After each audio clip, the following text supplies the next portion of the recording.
Hogalakliba Nahasing, drug kilang the Tuduna Punsi, Monkey Gadaba Kayadaki, Kanaba Pandamda community led Nasan campaign against gender based discrimination ki makhada drug amari alcohol dagi labna lainabagi awareness program ama Manipur State Rural Livelihood Mission Department of Rural Development and Panchayati Raj ki makhada Sam kiba Mangalaibi Village 11 Federation Ulau Nambol City Block na Sindra Mangalaibi VLF ki office da pangthokkhre thoram aduda MSRLM Nambol City Block ki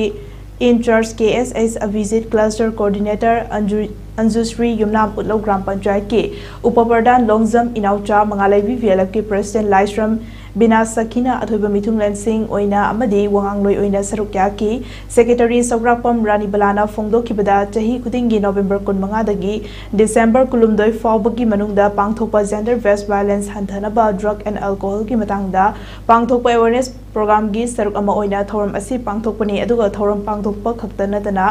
gender based violence hanthahanba ngamloi saruk yaribasingna punna wakhal taminaba amadi mateng pangnaraba matamda hanthahanba ngamgani haiba VLF asigi HIG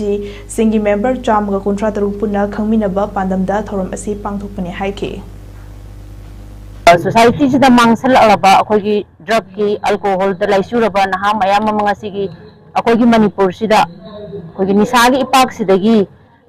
lupsan gidogi mani maka urak padagi akoi nasigumlaba wan degi drug and alcohol haiba teams da tawakan awareness program simaka hoina pangthok sabani.